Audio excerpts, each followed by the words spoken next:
જીવ પોતાના જીવનકાળ દરમિયાન નવા સજીવનું નિર્માણ કરે છે, જે દરેક સજીવનું લક્ષણ છે.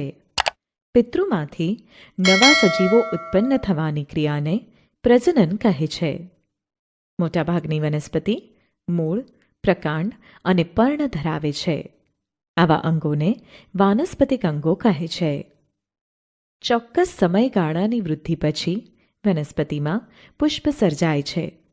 પુષ્પો વનસ્પતિમાં પ્રજનનનું કાર્ય કરે છે. આમ પુષ્પ એ વનસ્પતિના પ્રાજજનિક ભાગ છે. પુષ્પમાં ક્યાં તો નર ભાગ કે માદા ભાગ અથવા બંને નર અને માદા ભાગ જોવા મળે છે. વનસ્પતિઓ મુખ્ય બે રીતે પ્રજનન દર્શાવે છે: અલિંગી પ્રજનન અને લિંગી પ્રજનન. અલિંગી પ્રજનનમાં વનસ્પતિ બીજ કે બીજાણુ વિના નવો છોડ ઉત્પન્ન કરે છે, જ્યારે લિંગી પ્રજનનમાં નવો છોડ બીજમાંથી સર્જાય છે. અલિંગી પ્રજનન વિવિધ રીતે થાય છે, જેમ કે વાનસ્પતિક પ્રજનન, કલિકા સર્જન, અવખંડન અને બીજાણુ સર્જન. આ પ્રકારના પ્રજનનમાં મૂળ, પ્રકાંડ, પર્ણ અને કલિકા જેવા વાનસ્પતિક અંગોમાંથી નવો છોડ સર્જાય છે. તેથી તેને વાનસ્પતિક પ્રજનન કહે છે. ગુલાબ કે ચંપાની ડાળીને કાપી તેને જમીનમાં વાવતા તેમાંથી નવા છોડનું સર્જન થાય છે. આ ડાળીના ટુકડાને કલમ કહે છે.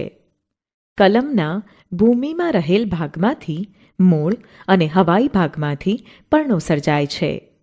વનસ્પતિના પ્રકાંડ કે તેની શાખાના ગાંઠ પ્રદેશ પરથી પર્ણ સર્જાય છે. પ્રકાંડ અને પર્ણ વચ્ચે ગાંઠના ભાગે રચાતા કોણને કક્ષ કહે છે. કક્ષમાં કક્ષકલિકા હોય છે, જેમાંથી પ્રરોહનું નિર્માણ થાય છે. આ કલિકાને વાનસ્પતિક કલિકા કહે છે. કલિકા એ ટૂંકું પ્રકાંડ છે, જે પરિપક્વ આચ્છાદિત પર્ણો ધરાવે છે. વાનસ્પતિક કલિકાઓ નવા છોડનું સર્જન કરી શકે છે. બટાટાની સપાટી પર ડાઘા કે ચાંઠા જેવી રચનાઓ જોવા મળે છે, જેને આંખ કહે છે. આ આંખ ધરાવતા બટાટાના ટુકડાને જમીનમાં વાવી તેને નિયમિત પાણી આપતા તેમાંથી નવા છોડનું નિર્માણ થાય છે. આદુ અને હળદરમાં પણ આ રીતે નવા છોડનું નિર્માણ થાય છે. પાનફૂટી વનસ્પતિના પર્ણની કિનારી પર કલિકાઓ સર્જાય છે. આ પર્ણ ભીની જમીન પર પડે તો દરેક કલિકા નવા છોડનું નિર્માણ કરે છે. શક્કરિયા અને ડહાલિયા જેવી વનસ્પતિમાં મૂળ પર સર્જાતી કલિકાઓમાંથી નવા છોડ સર્જાય છે. થોરમાં વનસ્પતિનો અમુક ભાગ મુખ્ય વનસ્પતિ છોડથી છૂટો પડે ત્યારે છૂટો પડેલો ભાગ નવા છોડનું સર્જન કરે છે. વાનસ્પતિક પ્રજનનના ફાયદા. વાનસ્પતિક પ્રજનન દ્વારા ઉગતી વનસ્પતિ ઉગવા માટે ખૂબ જ ઓછો સમય લે છે. બીજમાંથી ઉગતી વનસ્પતિ કરતાં તેમાં ફૂલો અને ફળો ખૂબ જ ઝડપથી આવે છે. તેઓ એક જ પિતૃ છોડમાંથી ઉત્પન્ન થતા હોવાથી નવો છોડ તદ્દન પિતૃ જેવો જ જોવા મળે છે. યીસ્ટમાં કલિકા સર્જન દ્વારા અલિંગી પ્રજનન થાય છે. યીસ્ટને પોષક તત્વોયુક્ત દ્રાવણમાં મૂકવામાં આવે ત્યારે યીસ્ટના કોષની સપાટી પરથી એક નાનું બલ્બ જેવું પ્રલંબન જોવા મળે છે, જેને કલિકા કહે છે. કલિકા ધીરે ધીરે વિકાસ પામી પિતૃ છોડથી અલગ થઈ નવા કોષ તરીકે વર્તે છે. નવો કોષ વૃદ્ધિ પામી પુખ્ત બને છે અને બીજા ઘણા યીસ્ટના કોષો સર્જે છે. કેટલીક વાર કલિકામાંથી અન્ય કલિકાઓ સર્જાય છે, જેના કારણે કલિકાની સાંકળ બને છે. જો આ પ્રક્રિયા ચાલુ રહે તો થોડા સમયમાં વિશાળ સંખ્યામાં યીસ્ટના કોષો જોવા મળે છે. લીલ પાણીમાં ઉગે છે. જ્યારે પૂરતા પ્રમાણમાં પાણી અને પોષક તત્વો મળી રહે છે ત્યારે લીલ ઉગે છે અને વિખંડન દ્વારા ખૂબ જ ઝડપથી બહુગુણિત થાય છે. લીલનું તંતુ 2 કે તેથી વધુ ટુકડાઓમાં તૂટે છે. આ ટુકડાઓ નવા વ્યક્તિગત તંતુ તરીકે વિકાસ પામે છે. બ્રેડના ટુકડા પર કપાસ જેવા ફૂગના તાંતણા જોવા મળે છે. ફૂગમાં તાંતણા પર સર્જાતી બીજાણુધાનીમાં બીજાણુઓ સર્જાય છે. બીજાણુઓ બીજાણુધાનીમાંથી મુક્ત થાય છે ત્યારે તેઓ હવામાં તરતા રહે છે. તેઓ વજનમાં ખૂબ જ હલકા હોવાથી ખૂબ જ લાંબુ અંતર કાપી શકે છે. બીજાણુ અલિંગી પ્રજનન અંગ છે. દરેક બીજાણુ સખત રક્ષણાત્મક કવચ ધરાવે છે જે ઊંચા તાપમાન અને ઓછા ભેજમાં પણ ટકી રહે છે. તેથી તેઓ લાંબા સમય સુધી અસ્તિત્વ ધરાવે છે. જ્યારે અનુકૂળ સંજોગો પ્રાપ્ત થાય ત્યારે બીજાણુ અંકુરણ પામી નવા સજીવ તરીકે વિકાસ પામે છે. મોસ અને હંસરાજ, નેફ્રોલેપિસ વગેરે પણ બીજાણુ દ્વારા પ્રજનન ક્રિયા કરે છે. પુષ્પ એ વનસ્પતિનું પ્રજનન અંગ છે જેમાં પુંકેસર એ નર પ્રજનન અંગ અને સ્ત્રીકેસર એ માદા પ્રજનન અંગ છે.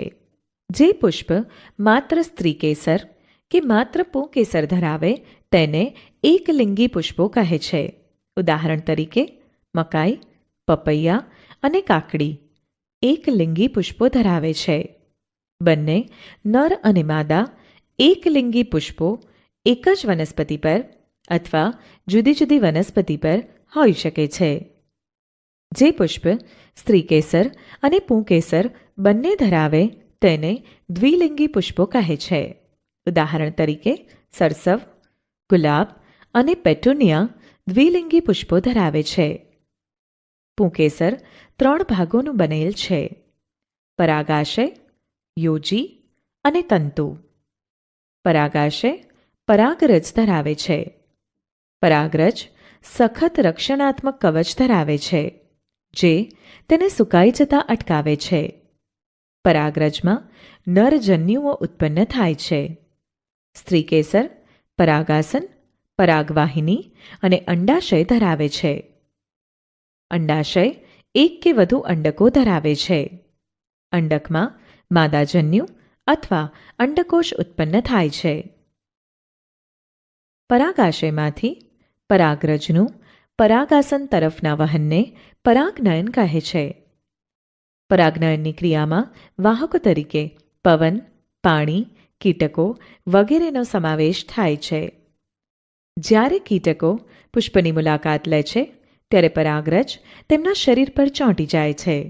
તેમાંથી કેટલીક પરાગરજ તે જ પ્રકારના પુષ્પના પરાગાસન પર સ્થાપિત થાય છે. જો એક પુષ્પની પરાગરજ તે જ પુષ્પના પરાગાસન પર સ્થાપિત થાય તો તેને સ્વપરાગનયન કહે છે. એક પુષ્પની પરાગરજ તે જ છોડના અન્ય પુષ્પ પર અથવા તેના જેવા અન્ય છોડના પુષ્પના પરાગાસન પર સ્થાપિત થાય તો તેને પરપરાગનયન કહે છે. ફલન. નર અને માદા જન્યુના સંયુગ્મનની ક્રિયાને ફલન કહે છે. ફલનના અંતે ફલિતાંડનું નિર્માણ થાય છે. ફલિતાંડ ત્યારબાદ ભ્રૂણમાં વિકાસ પામે છે. ફલન બાદ પુષ્પના સ્ત્રીકેસર સિવાયના બધા ભાગો ખરી પડે છે. સ્ત્રીકેસરમાં અંડકો એ બીજનું, જ્યારે અંડાશય ફળનું નિર્માણ કરે છે. ફળ એ પાકી ગયેલું અંડાશય છે. બીજ રક્ષણાત્મક બીજાવરણમાં ભ્રૂણ ધરાવે છે. કેટલાક ફળો માસલ અને રસાળ હોય છે, જેવા કે કેરી, સફરજન, નારંગી વગેરે, જ્યારે કેટલાક ફળો કઠણ હોય છે, જેવા કે બદામ, અખરોટ વગેરે. કુદરતમાં એક જ પ્રકારના પુષ્પો જુદી જુદી જગ્યાએ ઉગે છે, કારણ કે બીજ જુદી જુદી જગ્યાએ ફેલાય છે. જો એક જ વનસ્પતિના બધા જ બીજ એક જ જગ્યા પર પડે અને બધા ત્યાં જ વૃદ્ધિ પામે તો તેમની વચ્ચે સૂર્યપ્રકાશ, પાણી, ખનિજ ક્ષારો અને જગ્યા માટે સખત સ્પર્ધા જોવા મળે છે, જેના કારણે આ બીજ તંદુરસ્ત વનસ્પતિમાં વૃદ્ધિ પામતા નથી. આથી વનસ્પતિમાં બીજનો ફેલાવો થવો જરૂરી છે. વનસ્પતિમાં બીજનો ફેલાવો વનસ્પતિ અને કૂંપળોમાં સૂર્યપ્રકાશ, પાણી અને ખનિજ ક્ષારોની સ્પર્ધા અટકાવે છે. તેમજ વનસ્પતિઓને નવી વસાહતમાં બહોળો ફેલાવો કરવાની તક આપે છે. બીજ અને ફળોને પવન, પાણી, પક્ષીઓ તથા પ્રાણીઓ દ્વારા વનસ્પતિથી દૂર લઈ જવાય છે. સરગવો અને મેપલના પાંખોવાળા બીજ, ઘાસના હલકા બીજ, આકના રોમમય બીજ તેમજ સૂર્યમુખીના રોમમય ફળો પવન દ્વારા દૂર સુધી ફેલાય છે.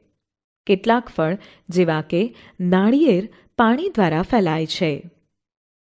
આ રીતે ફેલાતા ફળો કે બીજ સામાન્ય રીતે પોચા અને તાંતણા જેવા બાહ્યાવરણના સ્વરૂપમાં વિકાસ પામે છે. જે બીજ કાંટાળા હોય કે હૂક જેવી રચના ધરાવતા હોય તેઓ પ્રાણીના શરીર પર ચોંટી જાય છે અને પ્રાણીઓ દ્વારા ફેલાય છે.